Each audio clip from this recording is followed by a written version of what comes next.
Hello best friend, kamusta kayo? Assalamualaikum warahmatullahi wabarakatuh.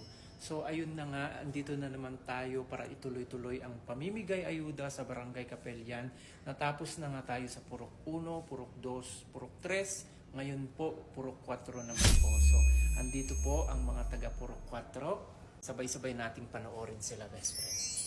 Andito na naman tayo best friend, kasama nga ang ating team, Best Friend Khaled, naghahatid ng konting ayuda para sa Purok 4 ng Barangay Capelian. Nag-umpisa nga tayo dito kay Brother Lito Cabang best friend at na-surprise nga siya kasi best friend, alam nyo, karaniwan sa mga binibigyan natin ay hindi alam ang mga ganitong aktibidad. Kaya hanggang sa kaya pa natin magbigay ng ayuda best friend, magbibigay po tayo. Dito nga sa Purok 4 ng Barangay Capelian best friend ay isa sa mga madaming pamilya ang kailangan tulungan. Hindi dahil sa dito ako sa purok na to nakatira best friend, kaya dinoble ko ang bilang ng mga mabibigyan.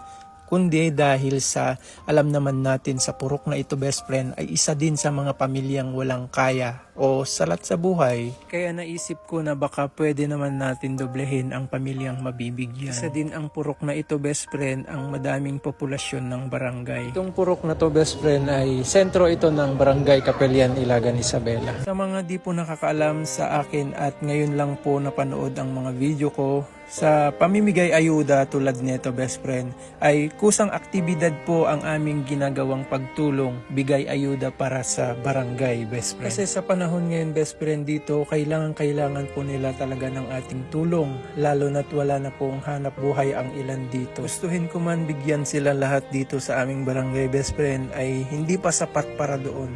Kaya hinahangad ko na sana dumating yung araw na maulit-ulit ito at sana sa araw na iyon, kaya na natin silang bigyan lahat, best friend. Kasi kitang-kita mo naman sa mga binibigyan natin, best friend, ay tuwang-tuwa sila, best friend. Sa totoo lang, nakakatuwa talaga magbigay ng mga ganitong mga paayuda, best friend.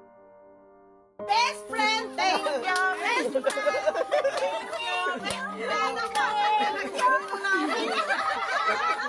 Kaya sa mga nais pong mag-abot ng kanilang tulong, i-PM nyo lang po si Best Friend Khaled at makakaasa po kayo na ibibigay natin sa mga nangangailangan po tulad nila. Special shoutout din po sa lahat ng mga sponsor, sa lahat ng mga star sender. Maraming salamat po. Hindi po ako magsasawang magpasalamat po sa inyo kasi kayo ang dahilan kung bakit tuloy-tuloy ang pamimigay ayuda para sa ating barangay. Maraming salamat din po sa mga followers ko na solid kong sumuporta sa pagla-likes and pag-share ng mga video.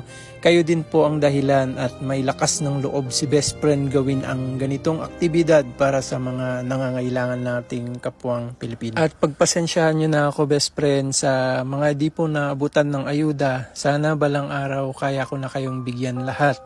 Kaya naman pagbubutihin pa natin lalo at alam ko andyan pa din kayo at sana walang sawang sumabaybay sa aking aktibidad para sa lahat ng nangangailangan. Patuloy nyo pa rin suportahan ang aking mga videos, patuloy nyo pa rin mag-likes at mag-share sa aking mga videos. Malaking tulong na din best friend yung pag-share nyo ng video kasi madami na din po nakakapanood ng ating mga video, nakakarating na po sa mga iba't ibang lugar at sana tuloy-tuloy pa din po na pag-share ng ating mga video best friend. Muli po ako nagpapasalamat sa lahat po ng sponsors, sa mga star sender na kahit malit man yan best friend yung sinisend nyo na star, nakakatulong din yan pag sinama-sama natin best friend. Malaking bagay na din yan best friend. Kaya sana tuloy-tuloy pa din ang pagsisend natin ng star para sa lahat ng mga gusto nating bigyan, mabigyan natin best friend. Maraming salamat lalo na din po sa aking team best friend na matyaga pong naghatid ng mga ayuda sa mga barangay, sa mga purok ng ating barangay. Kaya naman best friend, naniniwala ako sa kasabihan, ang pagtulong sa kapwa, maliit man yan o malaki, na may pagkusa at walang hinihinging kapalit ay siyang lalong pinagpapala. Maraming salamat sa inyo lahat best friend. Sa muli po at sana pagpalain pa tayo ng mas madami. Bye best friend, maraming salamat.